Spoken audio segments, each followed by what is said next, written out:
नमस्कार, मैं शंभू कुमार सिंह और आप देख रहे हैं नेशनल दस्तक। आखिर कब तक चलेगा ये सब?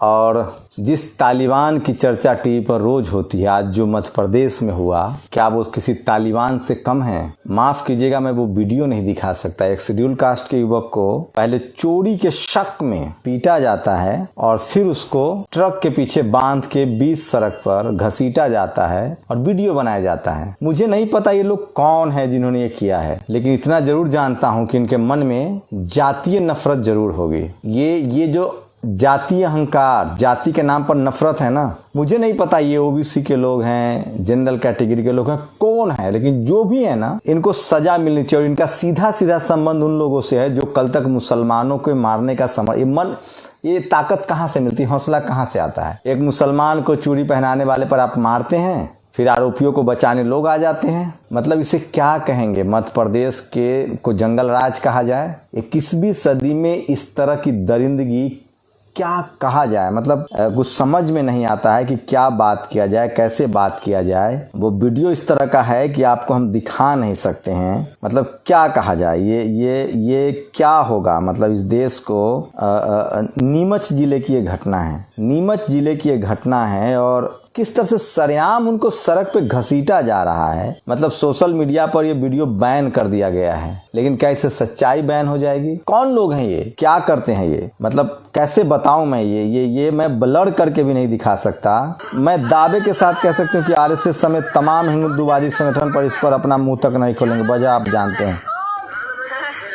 मतलब क्या किया जाए इनका? मतलब ये इतना अमानवीय है। ये तस्वीर मैं कैसे दिखाऊं आपको? ये सिर्फ और सिर्फ जाति की वजह से हो रहा है। ये देखिए, मैं दिखाना,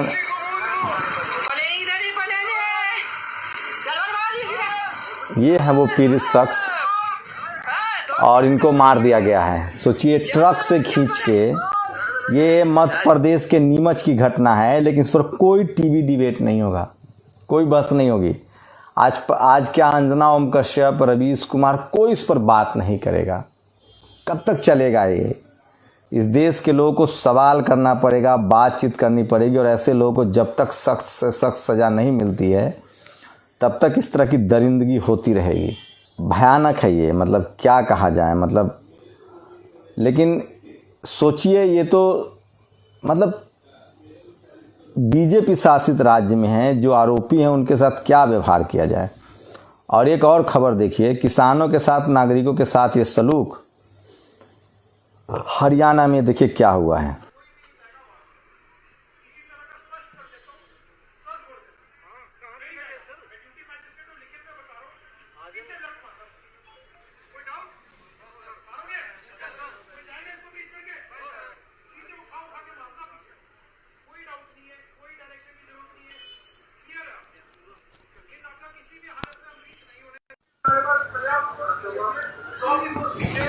ये एक पुलिस अधिकारी, I hope this video is edited and DM did not say this, otherwise this is unacceptable in democratic India to do our citizens. ये वीडियो है, खतरनाक वीडियो है, किसान आंदोलन का वीडियो है। और सोचिए, इस देश में जाति के नाम पर, सोचिए किसानों के साथ, जब गुर्जरों के साथ ये हो सकता है, जाटों के साथ ये हो सकता है, तो क्या नहीं हो सकता इस देश में? आप सोचिए, करनाल की ये वीडियो है और किस तरह से वहाँ किसानों को सर फोड़कर मारा गया है। ये इस आदेश के बाद उनको डंडे लाठी से पीटा गया है और लगातार पीटा गया है। ये देखिए, ये किस तरह से वीडियो है, हम दिखा नहीं सकते हैं आपको। और आज करनाल में घेर कर किसानों को पीटा गया है। साहब, सब याद रखा जाएगा करनाल में। और ये किसानों के साथ, नागरिकों के साथ ये सलूक। मैं आऊँगा SC ST OBC मुद्दों पर, लेकिन जो लोग, सोचिए सरकार चल कैसे रही है। ये गुजरात मॉडल है। दरअसल गुजरात में धरना प्रदर्शन बैन था, लेकिन पूरे देश में धरना प्रदर्शन कैसे आप बैन कर देंगे? तो ये गुजरात मॉडल है और इतनी सारी घटनाएं हो रही, लेकिन इस पर एक भी डिबेट नहीं होगा। इस एक वीडियो पर अगर यही अखिलेश, मायावती, हेमंत सोरेन, शिबू सोरेन की सरकार होती तो जंगल राज घोषित हो गया होता। यूपी में आज एक वीडियो देखा आप लोगों ने, अमिताभ ठाकुर जी थे वो सपा और बसपा के दौर में सबसे ईमानदार आईपीएस कहे जाते थे। रोज आरटीआई, उनकी वाइफ भी आरटीआई लगाती थी। लेकिन जब से योगी जी आए हैं, ये आदमी ईमानदार तो है, ये मैं मान लेता हूँ। ये आदमी जातिवादी भी नहीं है, क्योंकि जो इंटेंसिटी इनकी सपा बसपा में भी थी, इंटेंसिटी तो कम है, इक्का दुक्का है पहले। लेकिन योगी जी के खिलाफ जब इन्होंने काम शुरू किया तो फिर इनके साथ ही वही बहुत बुरा सलूक हुआ। तो इसलिए मैं बार बार कहता हूं कि ये सब कुछ राजनीति है, और आप जब तक राजनीति को नहीं समझेंगे तब तक आपके साथ ये सब चलता रहेगा। और क्या कहा जाए, मतलब ये देखिए, आदिवासी युवक को किसी शक में पहले पीटा गया, फिर ट्रक के पीछे बांधकर घसीटा गया। मतलब ये स्पष्ट कर देता हूँ, सीधे सर फोड़ देना। मैं ड्यूटी मजिस्ट्रेट हूँ, लिखित में बता रहा हूँ, खींच के लठ मारना। एसडीएम करनाल आयुष सिन्हा, हरियाणा के करनाल में आज किसानों के सीधे सर फोड़ देने के आदेश ड्यूटी मजिस्ट्रेट खुद पुलिस को जारी कर रहे थे, और इस पर अमल भी हुआ। ऐसे ही किसी मजिस्ट्रेट के आदेश पर आदि से पहले लाहौर में हुए प्रदर्शन में लाला लाजपत राय का सिर पुलिस की लाठी ने फाड़ दिया था। इसके प्रतिशोध में भगत सिंह आदि ने क्रांतिकारी प्रतिवाद किया था। लगभग 100 साल बाद हम घूम फिर कर सोचिए, एक बार फिर से सुन लिया जाए इसको।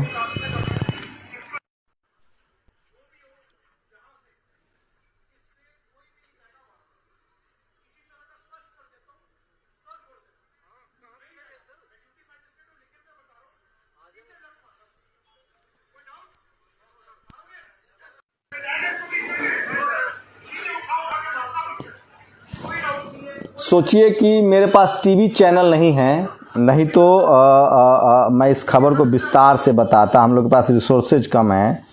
सोचिए कैसे ऐसे एसडीएम को एग्जिस्ट किया जा सकता है, और नतीजा क्या हुआ, इतने लोगों के सर फोड़ दिए गए। करनाल में आज दर्जनों किसानों, करनाल टोल प्लाजा पर किसानों पर लाठीचार्ज हुआ है, उनके सर फोड़े गए हैं। यूपी में बुद्ध की मूर्ति लगाई जा रही थी। ये कन्नौज की घटना है, और कन्नौज में मूर्ति लगाई जा रही थी और मूर्ति को हटा दिया गया। करनी सेना के लोगों ने मूर्ति हटा दिया।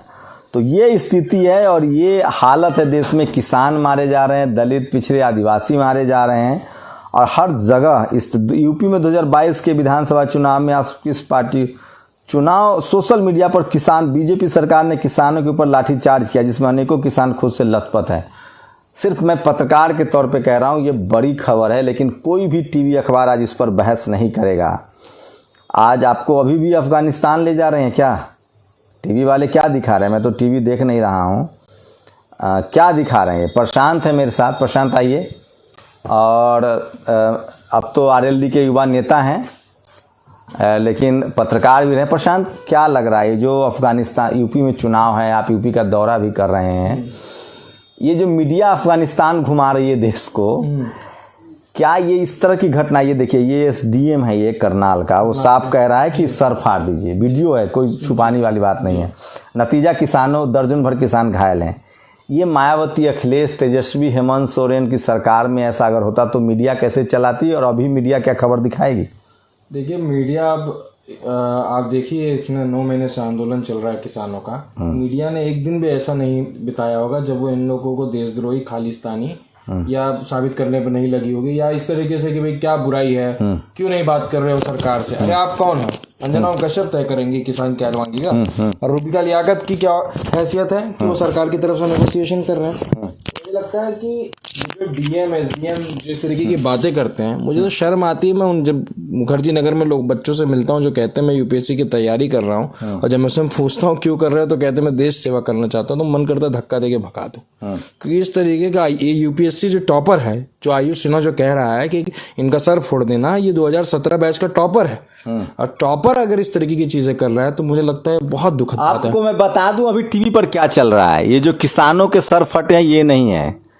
नीमच में जो ट्रक पर मार दिया गया वो नहीं। आज तक पर 100 न्यूज चल रहे हैं टॉप 10, और वो आया तालिबान, रोया अफगानिस्तान, ये चल रहा है। रजत शर्मा हैं आपकी आवाज़ में, वहाँ भी सुपर 100 खबर चल रही है। तो तमाम खबरें मैं आप एबीपी पर देख लेता हूँ क्या चल रहा है। हम तो सबका, हम लोग जो है ना वो जानकार हैं, टीवी अखबार के जानकार हैं। और ये देखिए एनडीटीवी पर आपका जो फेवरेट चैनल है एनडीटीवी, वहाँ भी यही चल रहा है लाइव। जब एनडीटीवी पर जाएंगे तो वहाँ भी यही चल रहा है। लाइव देख लेते हैं प्रशांत क्या चल रहा है। ये तो संकेत उपाध्याय यहाँ ऐड चल रहा है भैया। तो ये तमाम चैनल जो है, मैं फिर कह रहा हूँ, ये सब चोर चोर मौसेरे भाई हैं और इनका खबर से कोई लेना देना नहीं है। तो ये हालत है आपके मीडिया चैनल्स की, और चाहे वो नीमच की खबर हो चाहे करनाल की खबर हो, इसके लिए स्पेस नहीं है। सोचिए जिन लोगों ने 500-600 किसानों की मौत हुई है उसको ये लोग कोई बड़ी खबर नहीं बता रहे हैं, जबकि काबुल में भी जो मौत हुई है वो बड़ी खबर है। लेकिन किसानों की मौत 600 है, लॉकडाउन में लोग पैदल भाग रहे थे, वो बड़ी खबर नहीं है। आपका यूपी चुनाव है, आप पार्टी में भी अब ज्वाइन कर गए हैं, कैसे निपटेंगे आप लोग अफगानिस्तान से, क्योंकि हिंदू मुस्लिम तो चल रहा है वोट। देखिए हमें लगता है कि जो किसान है वो अफगानिस्तान पे भारी पड़ेगा, जो बेरोजगार है वो अफगानिस्तान पे भारी पड़ेगा। और मुझे लगता है कि ये जो टीवी दिखाने की कोशिश कर रहा है ना अफगानिस्तान, ये भारत में जो आरएसएस रूपी तालिबान है इसके ऊपर क्यों नहीं बोलता? जो मॉब लिंचिंग करता है, दलितों को पिटाई करता है, दलितों के ऊपर अत्याचार करता है, ये आरएसएस के ऊपर क्यों नहीं बोलते हैं? तो मुझे लगता है कि तालिबान और आरएसएस का स्वरूप एक ही है, जो धर्म की सत्ता चाहता है। जो लोग धर्म की सत्ता चाहते हैं उसका बहिष्कार करिए, क्योंकि ये लोग कभी भी बेरोजगारी पर या फिर महिला सुरक्षा पर या फिर देश का विकास नहीं कर सकते। ये सिर्फ अपने धर्म के ठेकेदारों की सत्ता को स्थापित करने का एक माध्यम है। मुझे लगता है कि आप कुछ बता रहे थे कि आरएसएस मुसलमानों के खिलाफ नहीं है, पिछड़ों के दलितों के खिलाफ है। बिल्कुल, आरएसएस मुसलमानों के खिलाफ तो बहुत बाद में नजर आया। इसकी स्थापना ही बाबा साहब अम्बेडकर, जब 1920 के बाद बाबा साहब अम्बेडकर ने दलित चेतना के आंदोलन को शुरू करने का काम किया, समता दल बनाया, तो उस समय हेडगवार थे वो डर गए कि दलित अगर जागरूक हो गया तो वो अपना अधिकार ले लेगा, और हमने जो इनको 5000 साल से दबा के रखा है वो नहीं कर पाएंगे। इस चक्कर में इन्होंने 1925 के अंदर आरएसएस की स्थापना की, ताकि दलितों और पिछड़ों को दबाया जा सके। इनके जो लोकमान्य तिलक हैं, जिनको ये पूछते हैं, लोकमान्य तिलक ने दलितों के खिलाफ बोला। तो मुझे लगता है कि दलित पिछड़ों को समझना चाहिए। नेशन थ्योरी उन्होंने ही पहले दिया था जी, और सावरकर इनके गुलवलकर, माफ कीजिए, लोकमान्य तिलक ने कहा था कि तेली तमोली पिछड़े ये संसद जाके क्या करेंगे। और लाला लाजपत राय ने ट्रू नेशन थ्योरी का कंसेप्ट दिया, जिसको सावरकर ने आगे बढ़ाया, बाद में जिन्ना ने उसको इम्प्लीमेंट किया। डॉक्टर अम्बेडकर उस समय भी भारत के बंटवारे के खिलाफ थे।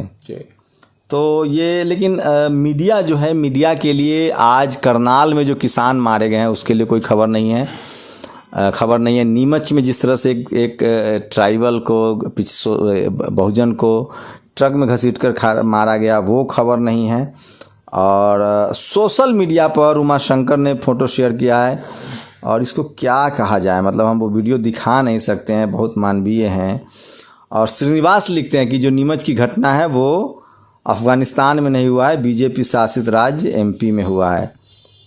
और ये सोशल मीडिया पर अब आप जब आए, टीवी अखबार पर, सोशल मीडिया का कितना इम्पैक्ट देख रहे हैं? देखिए, सोशल मीडिया का पॉजिटिव इम्पैक्ट भी है कि अगर सोशल मीडिया नहीं होता तो आप कभी सपने में भी नहीं सोच सकते कि दलित उत्पीड़न या हाथरस की बेटी या फिर ये जो मध्य प्रदेश का मामला जो हुआ, ये कभी आपको पता भी नहीं चल पाता। क्योंकि ये तो एंजॉय करते हैं बिहाइंड द कैमरा, ठाके लगा के अंजना ओम कश्यप की, अच्छा हुआ दलित मार खा रहे हैं। ये श्वेता सिंह तो जाके बचाने गई थी वहाँ हाथरस में, जो आरोपी थे। क्या श्वेता सिंह की अगर आप रिपोर्टिंग देखेंगे हाथरस रेप वाले मामले पर, तो आपको ऐसा लगेगा कि श्वेता सिंह वहां जाकर आरोपियों की, यहाँ ठाकुर कितने प्यार से रहते हैं, जैसे वाल्मीकियों के साथ में रहते हैं। तो श्वेता सिंह के तो स्वजाति थे, तो वो तो अपना धर्म निभा रही थी। लेकिन ये जो दलित पिछड़ों के एमपी एमएलए हैं, जो दलाल टाइप के, ये कब जागेंगे? नीमच की जो घटना है, जिसको ट्रक में घसीटा गया है बांधकर, वो इस युवक की मौत हो गई है। आदिवासी थे वो, ट्राइबल थे, और पुलिस ने 8 लोगों के खिलाफ अभी तक सिर्फ केस दर्ज किया है। करनाल में लाठी चार्ज इस तरह से, करनाल के एसडीएम के बारे में क्या कहेंगे? देखिए, ऐसे एसडीएम को पहली बात तो तत्काल बर्खास्त किया जाना चाहिए। जो मैं तो हमेशा कहता हूँ ना, बावड़ा इंसान पाथर पूजन जाए, घर की चक्कुआ क्यों ना पीसे जिसका पीसा खाए। तो किसान हैं जो जिसका अन्न उगाया खाते हैं, तो ये एसडीएम को मैं पूछना चाहता हूँ, अब नाश्ते में रोटी खाते हैं, गोबर खाते हैं? अगर ये रोटी खाते हैं तो कभी भी इस तरीके की बात नहीं कर सकते, क्योंकि किसान आज लॉकडाउन के अंदर अगर कोई भूखा नहीं सोने का काम हुआ है तो उसमें किसान की भूमिका है। तो मुझे लगता है अन्नदाता को के खिलाफ इस तरीके की बात करने वाले देशद्रोही, ये असली देशद्रोही तालिबानी है, इनका पहले इलाज बहुत जरूरी है। तो ये थे हमारे साथ प्रशांत कनौजिया, जो कि युवा नेता हैं और मैं फिर कह रहा हूँ, जो नीमच की घटना है वो हिला देने वाली है, डरा देने वाली है। इसी बीच सबसे बड़ी खबर जो है, जो मैं एक लास्ट खबर बता रहा हूँ, नीरज चोपड़ा के बयान का बजरंग पुनिया ने किया समर्थन, साक्षी मलिक सहित अन्य खिलाड़ियों ने भी पाक एथलीट का दिया साथ। सोचिए, नीरज चोपड़ा वाले के बहाने बीजेपी हिंदू मुस्लिम करने की कोशिश कर रही थी और एक साल में भाजपा को मिला सबसे ज़्यादा चंदा। कांग्रेस बोली लाखों की नौकरी गई और इनके खजाने में पैसों की कमी नहीं है। और बात अब सबसे बड़ी खबर की, आज चंद्रशेखर आजाद रावण भी वहाँ गए थे। दिलीप मंडल लगातार आपको अवगत करा रहे हैं, 69,000 टीचर भर्ती घोटाले में सबसे ज़्यादा ओबीसी के सीटों की हकमारी हुई है। सबसे ज़्यादा ओबीसी के सीटों की हकमारी हुई है और उसको लेकर चंद्रशेखर रावण ने भी आज धरना प्रदर्शन किया था। और आपको बता दें कि लगातार मैं आपको बता रहा था कि किस तरह से मतलब आप कल्पना नहीं कर सकते हैं कि इनके रिजल्ट तक नहीं जाए जा रहे हैं। दिलीप मंडल ने कुछ सवाल पूछे, मैं चाहता हूं वो आपको मैं बता दूं, क्योंकि सोशल मीडिया ही सच्चा मीडिया है, सोशल मीडिया ही बहुजन मीडिया है और इन सब खबरों पर टेलीविज़न अखबार पर कभी चर्चा नहीं होती है। लेकिन मेरी कोशिश होती है कि तमाम बड़ी खबरें आपके साथ लाऊं। यूपी में 69,000 शिक्षक भर्ती में आरक्षण घोटाले का सबसे बड़ा मुद्दा है। ओबीसी और एससी की 15,000 प्लस सीटें जो हैं वो चोरी हुई है। मैं यूपी के ओबीसी और एससी एसटी कैंडिडेट के साथ हूं, आप भी उनका समर्थन करें। 69,000 शिक्षक भर्ती घोटाला में न्याय मिलना चाहिए। तो सोचिए इस तरह के, लेकिन सोशल मीडिया पर क्या खबरें चल रही है। चंद्रशेखर रावण, ओवैसी और राजभर जी की मुलाकात, तीनों एक टीवी कार्यक्रम में थे और वहाँ तीनों लोग साथ बैठे हुए हैं, उसको लेकर बातचीत हो रही है, देखते हैं क्या होता है। और यूपी सरकार कह रही कि कोई घोटाला नहीं हुआ है। फिर सरकार तमाम कैंडिडेट के नाम, कैटेगरी और उनका नंबर अपनी वेबसाइट पर क्यों नहीं डालता है। तो 69,000 टीचर को लेकर भी एससी एसटी ओबीसी के लोगों में काफ़ी नाराज़गी है और वो इसकी जांच की मांग कर रहे हैं, लेकिन सरकार इसके लिए तैयार नहीं है। तो ये सबसे बड़ी खबर है बहुजन समाज के लिहाज से बात करें। सोचिए 15,000 जो एससी एसटी ओबीसी के लोग टीचर, यूपी सरकार कह रही कि कोई घोटाला नहीं हुआ है। फिर सरकार तमाम कैंडिडेट के नाम, कैटेगरी और उनके नंबर अपनी वेबसाइट पर क्यों नहीं डालती। एससी एसटी ओबीसी के जिन कैंडिडेट के number general category cut off से ऊपर हैं वे कहाँ गिने गए हैं। तो ये बड़ी खबर है बहुजन के लिहाज से। और चंद्रशेखर रावण भी आज प्रोटेस्ट में शामिल हुए हैं और ये एक बड़ा मुद्दा है, यूपी चुनाव में एक बड़ा मुद्दा बन सकता है। और स्वरा भास्कर की वो तस्वीरें बहुत ज़्यादा वायरल हो रही है, जो उसमें जो जिस तरह से वो कर्मकांड करती हुई दिख रही हैं। लोग कह रहे हैं कि जनरल कैटेगरी के जो लोग होते हैं, खासकर जो ब्राह्मण समाज के लोग हैं, आप अंबेडकर और ब्राह्मणवाद दोनों एक साथ नहीं ढो सकते। बाबा साहब की 22 प्रतिज्ञाएं हैं। तो ये बड़ा सवाल है और खैर ये निजी मसला नहीं है उनका, चूँकि वो उनसे लोग सवाल पूछ रहे हैं। तो आज की बड़ी खबर थी, नीमच में एक आदिवासी युवक को सड़क पर सरेआम मर्डर किया गया है। करनाल में किसानों के सर फोड़े गए हैं और एक एसडीएम साफ साफ आदेश दे रहा है कि सर फाड़ दिया जाए। और 69,000 शिक्षक भर्ती घोटाले को लेकर लगातार एससी एसटी ओबीसी और माइनॉरिटी के लोग धरना प्रदर्शन पर बैठे हुए हैं। अगर कोई इसमें से वीडियो देख रहा है तो प्लीज़ आप लोग मुझे 10 मिनट का मोबाइल से वीडियो बना के भेज सकते हैं। मेरा नंबर डिस्क्रिप्शन में है और लगातार हम लोग इस पर बात करेंगे। आप लोग अपनी प्रतिक्रिया जरूर दीजिए। शुक्रिया। नेशनल दस्तक की आपसे गुजारिश है कि अगर इसको बचाना चाहते हैं तो नेशनल दस्तक को सब्सक्राइब करने के लिए रेड कलर के सब्सक्राइब बटन को दबाएं, फिर बेल आइकन की घंटी दबाएं। नेशनल दस्तक को बचाने के लिए बहुत ज़रूरी है कि हर खबर को शेयर करें, लाइक करें, कमेंट जरूर करें।